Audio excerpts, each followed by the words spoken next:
안녕하세요. 10학년 학생 여러분. 어, 이제 올해 남아있는 시간도 대략 한 3주 정도인 것 같아요. 그래서 이 시간 동안 우리가 어떤 것을 하면 좋을까, 뭐 수업 중에서도 여러분들에게 이야기를 했지만, 시간을 뭐 직접 학교에서 만나서 있는 상황이었다면 아마 우리가 축제를 준비하거나 하는데 시간을 좀 썼을 것 같기도 한데, 뭐 지금은 딱히 그런 일이 있는 것도 아니고 해서 뭐 곰곰이 생각하다가 내년에 배우게 될 내용을 조금 다뤄보면 어떨까. 이게 그래도 가장 우리가 해야 할 일의 기본이 아닌가라는 생각으로 마음은 조금 무겁지만 여러분들이 별로 안 좋아할 것 같아서 마음이 좀 무겁긴 하지만 수업을 조금 다루려고 합니다. 뭐 아주 세세하게 일일이 다 해나갈 수는 없고요. 여러분들에게 이야기하고 싶은 어떤 그 내용 중에서 수학 1책에 나와 있는 그 단원들에 대한 이야기를 조금씩 끌고 가려고 합니다. 뭐 아주 상세하게는 못하고요. 이건 여러분들이 내년에 배워야 할 내용이고 또 내년에는 선택에 따라서 인문과정과 자연과정으로 나뉘기 때문에 이 책을 한 학기 동안 배우는 친구들도 있을 거고 1년 동안 배우는 친구들도 있을 거라서 또 거기에 맞춰서 또 해나가는 절차가 또 나중에 있을 테니 수업이 또 진행이 되기도 할 테니 조금 가벼운 마음으로 어떤 내용들이 담겨 있는지 정도를 좀 살펴보고 수학의 역사에 대한 이야기를 조금 다루려고 합니다. 수학 1책은 크게 3개의 단원으로 구성이 되어 있습니다. 보통 이제 첫 번째 단원이 지수하고 로그예요. 지수와 로그.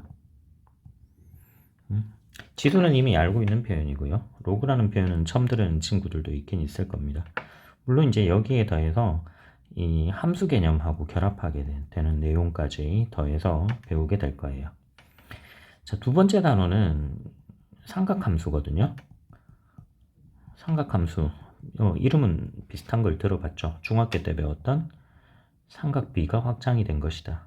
근데 여기도 마찬가지 함수 개념이 포함이 된 겁니다. 이 삼각비에서 붙였던 각각의 사인, 코사인, 탄젠트 이와 같은 그 비율과 관련된 것들 있죠. 이것을 이제 실수 전체 집합과 실수 전체 집합 사이의 대응 관계로 그렇게 이제 해석을 하려고 하는 거예요.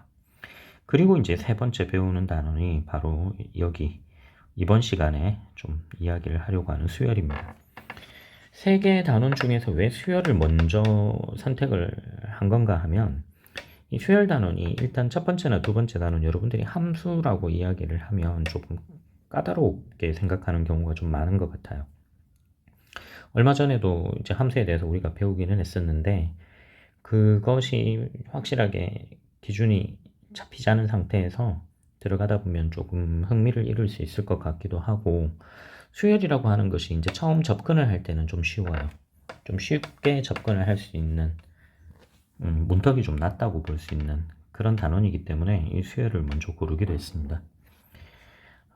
수열에 대해서 잠깐 설명을 하면 이 수열의 역사는요. 수열의 역사는 이건 숫자의 역사만큼이나 충분히 길어요.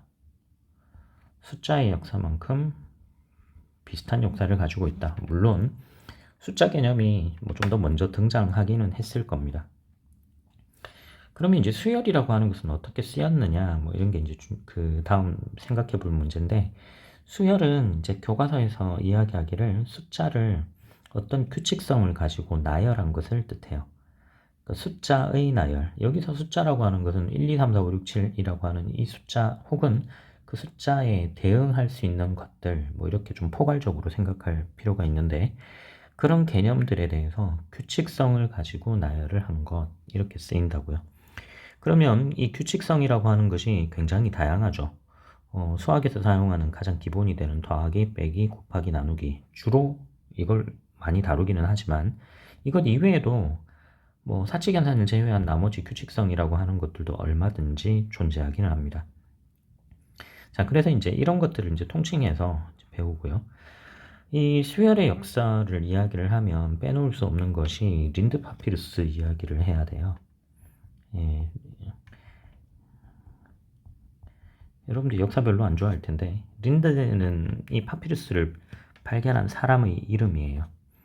이 파피루스는 뭘 의미하는가 하면 파피루스는 나일강 유역에 자라나는 갈대풀의 일종입니다.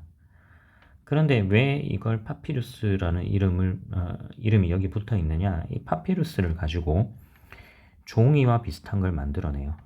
종이의 역사는 호환대 체륜이 기원전 2세기였나요? 아니면 기원 후 2세기였나? 뭐 그 정도쯤 발명한 것으로 되어 있죠. 대신에 이 파피루스는 그 갈대 한 종류라고 있잖아요. 갈대, 정확하게 갈대인지는 저도 잘 모르겠습니다. 그걸 이제 두드리고 말려서 넓게 편 다음에 거기에 이제 기록을 남긴 건데, 린드 파피루스의 연대를 대략 한 기원전 17세기 정도로 봅니다. 굉장히 오래됐죠. 이집트의 역사가 지금부터 8,000년 전부터 시작된 것으로 대략 추정이 되기 때문에 기원전 17세기라고 하면 실은 고대 그 이집트 역사에서 시작에서부터 출발을 하면 대략 한 4,000년 이상 진행이 된 그런 상태입니다. 여기에 이제 적혀 있는 문제가 뭐가 있는가 하면 이제 곡물의 양이 일정하게 있고요. 이 일정하게 있는 이 곡물의 양을 5명의 사람에게 나누어 줍니다.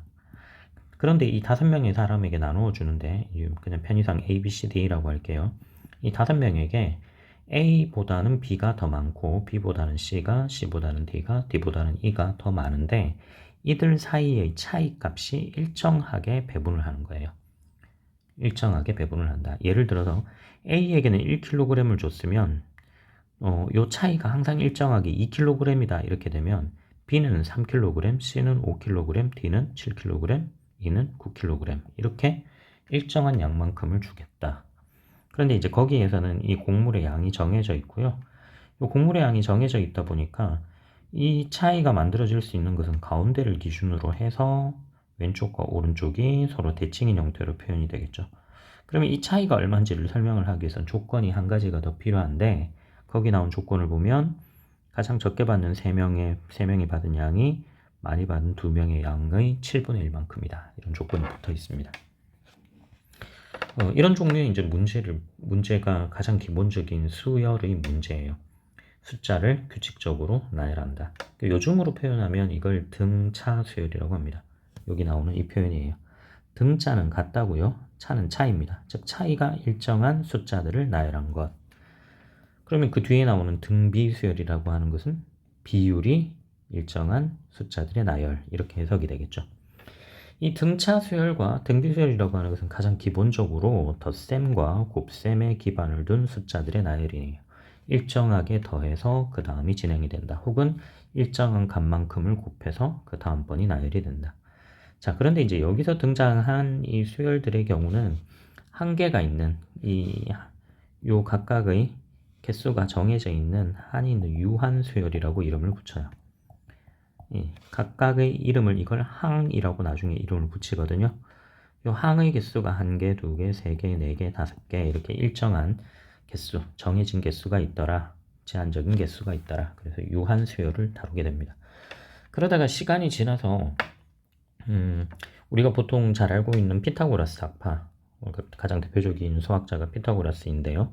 이 피타고라스 학파까지 진행이 되면서 시간이 지나가면서 이제 이 수열에 대해서 조금 더 자세하게 설명을 합니다. 그 이유는 이 피타고라스가 여러분들도 잘 알겠지만은 피타고라스가 루트 2를 처음으로 인간의 역사상 이야기를 하게 되죠. 이 루트 2에 대한 발견 때문에 이 피타고라스 학파는 굉장히 큰 곤혹을 겪습니다. 루트 2를 발견한 것 자체는 대단한 것이나 이 당시 생각으로서는 이 루트 2라는 것은 절대 언급되어서는 안 되는 것이었거든요. 피타고라스는 세상에 있는 모든 만물들은 숫자를 기반으로 한다라는 생각을 가지고 있었습니다. 수를 기반으로 해서 세상의 모든 것들이 완성이 되는데 이 루트 2라고 하는 것 1.414 얼마 이렇게 표현되는 것들은 이것은 소수점 아래 나타나는 이 숫자들이 규칙성이 있지 않기 때문에 굉장히 곤혹스러운 거예요. 뭔가 만들어진 아름다운 규칙이 있을 것이다. 그런데 이것은 규칙을 알 수가 없다. 그래서 다른 말로 표현하면 이 루트 2는 인간의 숫자가 아니고 신의 숫자인 것이다. 신의 숫자라고 하는 것을 인간인 피타고라스 혹은 피타고라스 학파가 발견을 했기 때문에 신의 영역을 건드리는 것이다 라고 해석을 합니다. 고대 그리스 사회를 보면 알겠지만 인간과 신이 공존하는 사회라고 생각을 하잖아요. 그러기도 하지만 항상 신은 좀 짓궂기도 하고 인간을 괴롭히기도 하고 인간을 죽이기도 하고, 신의 영역에 함부로 인간이 발을 내딛는다는 것 자체는 말 그대로 천벌을 의미하기 때문에 피타고라스 학파가 이 루트이 때문에 굉장히 큰 곤욕을 겪습니다. 뭐 그렇기는 하지만 이제 이 피타고라스는 세상의 모든 만물은 숫자로 구성이 된다고 했기 때문에 이 숫자에 대한 연구들을 굉장히 많이 하게 됩니다. 뭐 가장 대표적인 형태가 이런 삼각수들이에요. 돌멩이가 하나가 있고 돌멩이가 3개가 있고 3개, 2개 하나니까 돌멩이가 6개, 그 다음은 4개, 3개, 2개, 1개. 그래서 1, 3, 6, 10, 다음은 15가 되겠죠. 이렇게 얻어질 수 있는 이 숫자들은 숫자의 모양이 삼각형을 이룬다 해서 삼각수라는 이름을 붙이게 됩니다. 이 삼각수의 경우도 이거 규칙성을 갖기는 갖죠. 처음보다 2개가 늘어난다, 처음보다 3개가 늘어난다, 4개가 늘어난다, 5개가 늘어난다. 자, 이런 것들을 가지고 이제 이름을 붙이고 합니다. 그러다가 이것이 이제 질적으로 한번 상승하게 되는 계기가 있는데, 그 사람이 누군가 하면 바로 수학자 중에서 굉장히 이 당시에 유명했던 아르키메데스입니다. 아르키메데스라고 하는 수학자는 이 수학에 있어서 지금까지 그러니까 인간이죠. 모든 인간을 통틀어서 3대 천재라고 이야기할 수 있을 만한 사람이에요.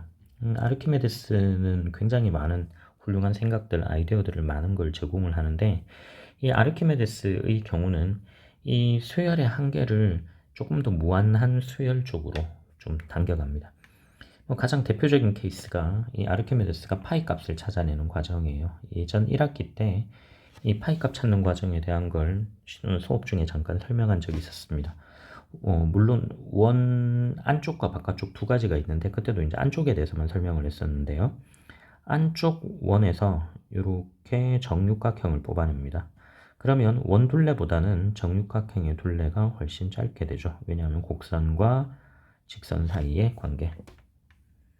그러다가 이것을 다시 육각형의 가운데 지점을 잡고 그걸 원 위까지 확장을 하게 되면 이번에는 12각형이 만들어지게 되죠. 정 12각형의 둘레도 원의 둘레보다는 더 짧을 것이다. 그래서 정 6각형의 둘레, 정 12각형의 둘레, 다음은 2로 나눴으니까 24각형의 둘레, 48각형의 둘레, 96각형이죠. 96각형의 둘레까지 진행을 하고 멈추게 됩니다. 여기도 이 당시 아르키메데스의 생각도 역시 마찬가지인데, 더 이상 끌고 나가는 것은 앞서 이야기했던 피타고라스 학파에서의 이 신의 영역에 들어가는 것이기 때문에 이 정도 하고 멈추기는 해요.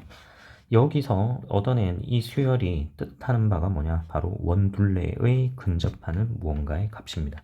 이렇게 해서 아르키메데스가 파이 값에 대해서 소수점 아래 7번째 자리까지 정확하게 구하게 돼요. 이 절차를 계속 이어가게 됐다면 원둘레에 가까운 값이 등장을 하게 됐겠죠. 원둘레? 그러면 그 원둘레, 이 마지막은 어떤 값에 굉장히 유사해지는가 하면 우리가 알고 있는 원둘레 값 2파이r에 유사해지게 될 것이다. 자, 여기까지가 이제 그 피타고라스, 아르키메데스와 관련된 이야기입니다. 그러다가 시간이 더 지나서 뭐 후대 수학자들이, 뭐 중세시대는 수학뿐만 아니고 모든 학문에 대한 좀 암흑기였잖아요. 그 시기를 거쳐서 유명한 수학자 오일러를 거치고, 레오나르트 오일러를 거치고, 그 다음에 수학의 왕이라고 불리는 가우스를 거치고, 그리고 현대적 개념의 수열에 대한 것으로 정착이 된 것은 뭐 바이어스트라우스나 아니면 볼차노 같은 수학자를 거쳐서 요즘 등장하게 되는 수열의 이론들이 완성이 되게 됩니다. 수학 1책에서 배우게 되는 이 수열은요, 지금 유한한 개수를 갖는 어떤 수열에 대한 것을 기반으로 먼저 배우게 되고요. 그 이후에 수열의 극한값이라고 하는 것이 미적분에서, 특히 적분에서 적분값을 계산하기 위한 어떤 기초적인 단계, 구분구조법, 이 아르키메데스가 사용했던 그 구분구조법의 아이디어를 도출해내는데 중요한 역할을 하기 때문에 그쪽 책에서 좀 더 다루게 될 겁니다. 자, 그러면 이제 앞으로 어떤 내용들이 있는지 조금만 더 살펴보도록 할게요. 아래쪽은 특별한 내용이 없네요. 네, 뭐 앞에 수열에 대해서 한참 동안 이야기를 했었죠. 자, 우리 책에서는 수열을 왜 배우는지에 대한 내용을 이렇게 이야기를 했습니다. 올림픽의 개최 연도 4년 단위로 개최를 했었는데 지난번에 규칙이 한번 깨져버렸죠. 코로나 때문에 2020년에 도쿄에서 올림픽이 열렸어야 되는데 이름은 2020이지만 2060이지만 2021년에 열리기도 했던 하계올림픽도 있고요. 하계올림픽 사이사이에 열리는 동계올림픽도 있긴 있습니다. 근데 이 모든 것들은 항상 4년을 기준으로 해서 움직이기 때문에 다음번 올림픽, 하계올림픽이 열리는 시기는 2024년, 그 다음은 2028년, 그 다음 2032년 이렇게 규칙적으로 등장을 하게 될 것이다. 이렇게 추측할 수가 있죠. 그래서 여기서 이야기하는 이 올림픽의 개최 연도라고 하는 것은 앞서 설명했던 등차 수열에 대한 이야기입니다. 두 번째, 이제 적립금의 이자 계산이라고 되어 있는데요. 이 적립금의 이자 계산은 이건 보통 복리법이라는 표현으로 많이 쓰게 됩니다. 고대 수학이 발전하게 된 뭐 지역이 그 최초 그리스 쪽에서 이제 일어나죠. 근데 어떠한 학문이건 간에 그 학문이 기본적으로 일어나기 위해서는 인간이 가지고 있는 어떤 생산성에 있어서의 잉여 개념이 존재해야 합니다. 뭐 총량적으로 이야기를 하는 것이 아니고요. 뭐 국지적으로 봤을 때 잉여 개념이 등장을 하면, 즉 예를 들어서 만약에 여러분들이 앞으로 뭐 매달 뭐 100만 원씩을 번다. 그러면 솔직히 먹고 살기가 힘들잖아요. 그런데 매월 한 1억 원 정도를 번다. 그러면 여유가 있죠. 그럼 여유가 있다면 뭐 악기를 배울 수도 있고 미술을 배울 수도 있고 뭐 운동을 좀 더 할 수도 있고요. 뭐 다양한 취미들을 가질 수 있는 것처럼 이 당시에도 이제 이 수학이라고 하는 것이 충분히 성장할 수 있었던 배경은 그 당시 그 그리스 사회가 일정 정도는 여유가 있는 사회였다라는 걸 반영을 하는 거예요. 그러다가 이 수학이 거의 대부분이 어디로 건너가는가 하면 그리스가 전쟁에 있어서 패하고 난 다음에 세상의 중심, 물류의 중심지가 되는 것이 아랍 쪽이고요. 특히 여러분들이 총균세 같은 책을 뭐 많이 본 친구들이 있더라고요. 그 책에 보면 그 나오는 것 중에 뭐 가장 대표적으로 메소포타미아 지역을 많이 이야기를 하죠. 메소포타미아 지역이 왜 중요한 거냐? 금방 이야기했던 세상을 움직여 나가는 것의 중심은 경제력입니다. 예. 잉여 개념이 있어야지만 가능하다는 거예요. 근데 그 지역은 비옥한 초승달지대라고 이름을 붙이잖아요. 정말 많은 좋은 장점들이 있습니다. 수많은 곡물들 중에서 인간이 먹을 수 있는 굉장히 소중한 쌀이나 밀과 같은 그런 뭐 콩 이런 종류의 곡물들이 존재를 했고, 인간이 가축화시킨 수많은 동물 중에 뭐 8종 정도가 그 지역에 살고 있었다고 하죠. 그래서 무언가를 만들어내고 생산하는 데 있어서 굉장히 중요한 풍요로운 지역이었고요. 그 메소포타미아 지역의 가장 대표적인 도시가 바빌론입니다. 그 바빌론의 경우는 뭐 선생님도 아주 잘은 모르겠지만 그 바빌론 유수라고 하죠. 보통 그 이스라엘 유대인들이 잡혀가게 되잖아요. 유대인들이 잡혀가서 거기에 있는 도시들을 보고 굉장히 놀라죠. 뭐 예를 들면 공중정원을 봤다거나 아니면 바빌론에서 이제 커다란 탑이 있었다거나, 그 탑의 높이가 대략 한 90, 요즘으로 치면 90m 정도였다고 하니까 인간이 쌓을 수 있는 건축물로서는 굉장한 거죠. 그런 것들을 본 적이 없다가 인간이 이런 정도의 가치를 갖는, 높이 쌓을 수 있다는 건 굉장히 큰 권력을 의미하는데, 그런 권력을 맞부딪혔을 때 느끼는 충격은 엄청났을 겁니다. 그 사회 자체는 굉장히 고도화된 사회라고 기록이 되어 있다고 합니다. 그럼 다른 말로 하면 무언가 물건을 살 때 신용을 가지고 살 수 있는 그런 사회도 되기도 했다는 거고요. 뭐 또한 굉장히 교육이 활발하게 이루어지기도 했다는 거죠. 그러다 보면 당연히 요즘 생각하는 화폐 같은 개념들이 만들어지게 될 것이고, 그 화폐와 같은 개념들이 실질적으로 오고 가는 것보다 요즘 은행에서 돈이 오고 간다거나 아니면 우리가 비트코인을 사는 것처럼 뭐 그 당시에서도 뭐 어음이라는 개념도 있었을 것이고 진짜 말 그대로 신용에 의해서 뭔가를 사는 것도 있었을 겁니다. 자, 그렇게 되면서 이제 이 돈을 파생시키는 이자라고 하는 개념도 나타나게 될 거고요. 그러다 보면 이런 것들을 이제 계산을 해야 되는 일들이 많이 일어나게 됐을 겁니다. 그래서 이 적립금 이자 계산의 문제는 등비수열의 가장 대표적인 형태의 문제고, 이 은행에서 사용하는 이 일정 정도의 이자를 붙였을 때, 그 뭐 이자가 뭐 기준 단위에 있어서 2배만큼이 늘어났다. 그런데 이걸 한없이 잘게 이 기준 단위를 쪼개갔을 때 그 값이 어떤 값에 수렴하게 되느냐. 수렴이라는 표현 쓰면 안 되네요. 어떤 값에 굉장히 근접하게 되는데 그 근접하게 되는 값이 수학에서 많이 쓰는 이거예요. 보통 E라고 이야기를 하죠. 파이라고 하는, 물론 루트 개념이 있는 무리수도 있지만 루트가 사용되지 않는 첫 번째 숫자가 파이고 두 번째 숫자가 바로 이 E가 됩니다. 이 1을 그래서 은행에서 사용을 했다 해서 은행원의 수라고 부르기도 해요. 대략 한 2.718 얼마에 해당되는 숫자인데 이것이 등장하게 된 배경도 이 이자 계산과 관련이 있습니다. 자, 이런 이제 사회 현상과 관련이 되어 있다. 그 다음 해바라기 씨 배열이나 달팽이 껍데기 등과 같은 자연 현상을 관찰한다. 이것 이야기하면 항상 나오는 것이 이제 그 13세기에 등장하게 된 피보나치 수열이죠. 피보나치가 발견한 토끼 한 쌍이 2달마다 새끼를 낳고 2달이 지나면 다시 성인 개체가 되니까 그 토끼 한 쌍이 또다시 새끼를 낳는다. 토끼들이 죽지 않는다고 할 때 시간이 지나면 이때 전체 토끼의 쌍은 매달 어떻게 증가할 것이냐에 대한 이야기. 이게 이제 피보나치 수열입니다.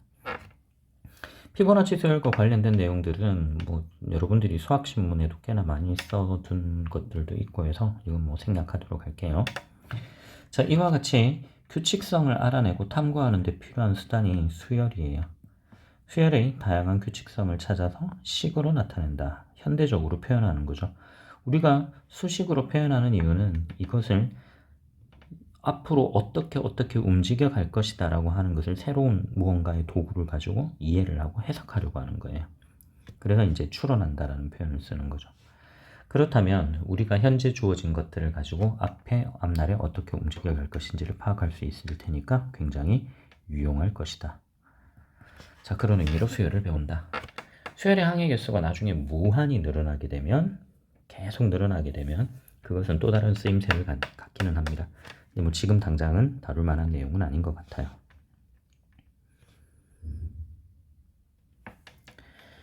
자, 수학하고 과학계에서는 어떤 것들이 있느냐에 대한 설명이 잠깐 있네요. 여기 내용을 봅시다. 태양계를 구성하는 천체 중 하나인 혜성은 태양에 가까이 접근했을 때 관측되며 보통 발견자의 이름으로 명명한다. 주기적으로 관측되는 혜성의 경우 그 주기가 짧게는 3.5년, 길게는 10,000년이 넘는 것도 있는데요. 홈즈 혜성은 영국의 천문학자 홈즈가 발견한 주기 혜성으로 주기는 약 7년으로 예측되며 2007년, 2014년에 관측되었으니 2021년에도 관측이 되었죠. 이것 이외에도 우리가 혜성이라고 하면 혜성의 대명사라고 불릴 만한 헨리 혜성 있죠. 76년마다 한 번씩 접근한다. 선생님이 젊을 때 정확하게 기억은 잘 안 나는데 20대 때인가 30대 때인가 한번 지나갔습니다. 그래서 그거 지나간다고 했을 때 아마 다음번 헨리 혜성이 접근하면 내가 이 세상에 살아있을 확률은 99%, 99%가 아니고 1%가 되지 않겠구나 이런 생각을 했던 기억도 납니다. 이런 해성들이 이제 주기적으로 등장하는 이유는 이 움직임과 관련이 있는데 이 천체의 움직임과는 뭐 뗄래야 뗄 수 없는 것이 나중에 배우게 되는 2차 곡선이라고 하는 개념이에요. 아직은 배우진 않는데 이 2차 곡선의 움직임 자체가 어떻게 되느냐, 이것이 어떤 규칙성을 갖느냐, 잡아당기는 힘과의 관계가 무엇이냐, 이런 것들을 배우다 보면 자연스럽게 수학과 과학에 있어서의 생각의 확장이 어떻게 이루어져 왔는지를 또 알 수도 있게 됩니다. 그래서 그것이 일정한 힘을 갖고 일정한 패턴에 따라 움직이기 때문에 주기적으로 다시 돌아오더라. 일정한 주기를 갖는다. 돌아오는데 걸리는 시간이 일정하다. 즉 차이가 일정하다. 나중에 등차 수열이라는 이름을 붙일 수 있다. 그런 말입니다.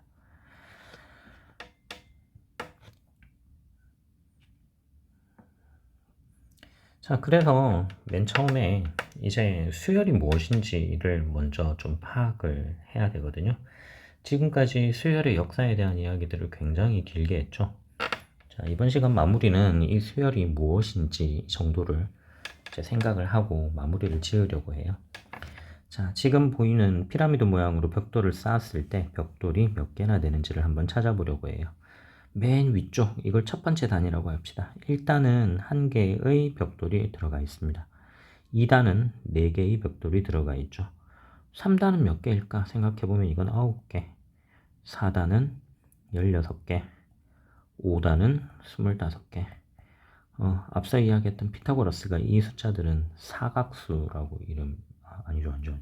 사각수가 아니네요. 아니요, 맞아요. 사각수네요. 예, 사각수라는 이름을 붙인 것들인데요. 이 사각수에 대한 규칙성은 아까 봤던 삼각수에 대한 규칙과 비슷합니다.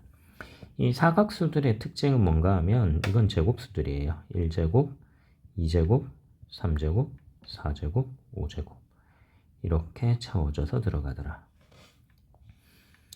자, 그래서 이제 여기서 이제 이야기하는 것이 이런 거예요. 수열이라고 하는 것은 차례대로 숫자를 나열한 거다. 뭐 여기서의 숫자는 아까 좀 포괄적이라고 했지만 그냥 지금은 말 그대로 숫자라고 이야기를 합시다. 숫자로 표현해도 되니까요. 자, 옆쪽을 잠깐 보세요. 일정한 규칙이 없이 수열을 나열한 것도 수열인데 여기서는 규칙이 있는 것만 다루려고 해요. 만약에 규칙성이 없는 걸 가지고 연구를 한다. 이건 불가능하죠. 규칙성이 없는 걸 연구를 하겠다. 일정한 패턴이 없다는 이야기입니다. 다음번에 어떤 숫자가 등장할지 모르는 상태. 그렇다면 그게 무슨 연구 대상이 될 수 있겠습니까? 우리가 필요한 것은 어떤 일정한 패턴을 갖는 것들을 찾아내는 것. 그러면 그 패턴에 의해서 나중에 어떻게 움직여갈 것인지 예측할 수 있는 것이잖아요. 그래서 지금 배우는 이 수열은 항상 규칙적인 무언가가 존재해야 한다는 것. 규칙성이 중요한 거다. 이건 잊지 마시고요.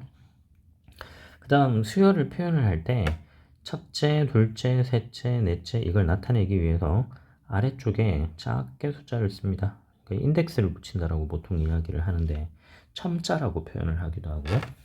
그래서 이것이 첫 번째 등장한 숫자, 두 번째 등장한 숫자, 세 번째 등장한 숫자, 이건 n번째 등장한 숫자.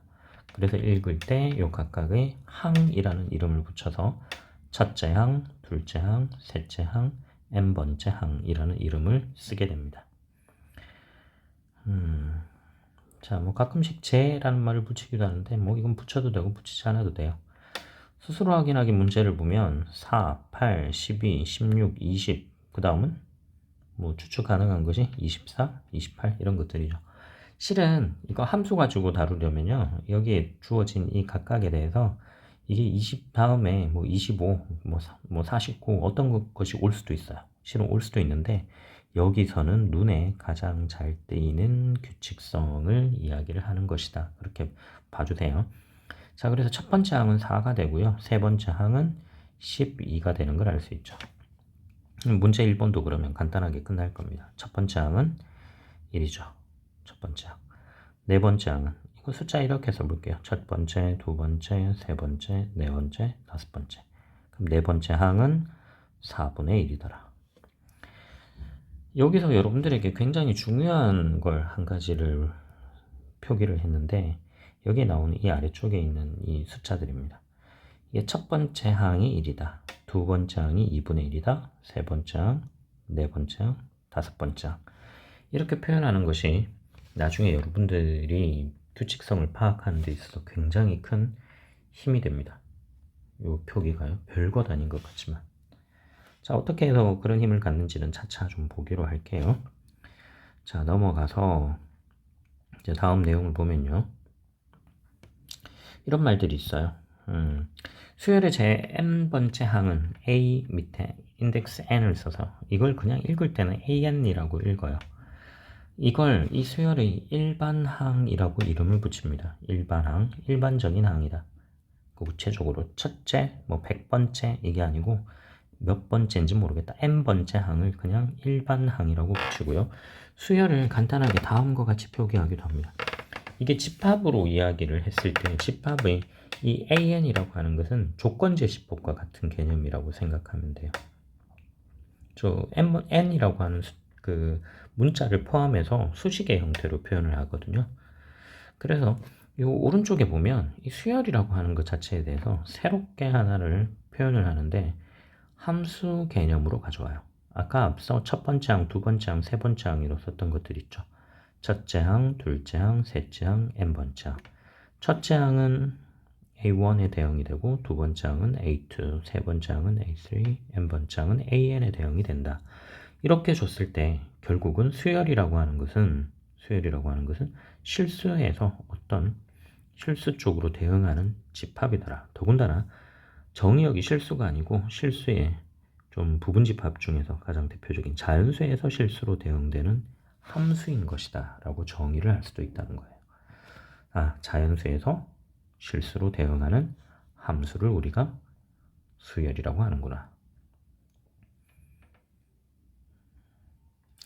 자, 그럼 이제 아래쪽 스스로 확인하기를 한번 볼게요. 자, 이 표기는 n번째 항이 n의 2배의 1을 더한 것, 이렇게 규칙을 이름을 붙인 겁니다. 그래서 첫 번째 항은 n의 1을 대입하면 3이 되죠. 두 번째 항은 n의 2를 대입하면 되니까 5가 될 거고요. 세 번째 항은 n의 3을 대입하니까 3의 2배의 1을 더하면 7. 네 번째 항은 n이 4니까요. 4의 2를 곱해서 1을 더하면 9가 됩니다. 여기 표기가 하나 중복이 돼 있네요. 교과서가 틀린 경우도 있네요. 예. 자, 그래서 문제 2번은 첫 번째 항부터 네 번째 항까지 한번 나열해봐라. 많은 것들이 있을 겁니다. 이 중에 네 번째만 한번 볼게요. 첫 번째 항 n의 1을 대입하면 2분의 1이죠. 두 번째 항 n의 2를 대입하면 3분의 2. 세 번째 항은 4분의 3. 네 번째 항은 5분의 4. 이렇게 찾을 수도 있습니다. 문제 3번은 스스로 규칙 정해서 수열을 한번 만들어 보세요. 마이너스 1, 1, 마이너스 1, 1, 마이너스 1, 1 교대로 나타나요. 그럼 이건 마이너스 1에다가 요 다음번에 마이너스 1을 곱하는 것, 다시 마이너스 1을 곱하는 것, 다시 마이너스 1을 곱하는 것, 이렇게 생각할 수 있잖아요. 그래서 이 전체는 마이너스 1의 n제곱을 일반항으로 받는다, 이렇게 잡을 수 있다는 이야기입니다. 자, 이렇게 해서 이번 시간은 여기 등차 수열 이전 단계까지 학습을 하고 마치도록 하겠습니다. 좀 빠르게 지나가요. 예, 우리가 실제 수업을 하는 것만큼 자세하게 설명을 한다기보다는 좀 훑고 지나간다. 우리가 앞으로 어떤 것을 배운다라는 개념으로 쓱쓱 지나간다. 그렇게 이해해 주면 좋을 것 같습니다. 자, 지겨운 수업 듣느라 고생 많았습니다. 다음 시간에 보겠습니다.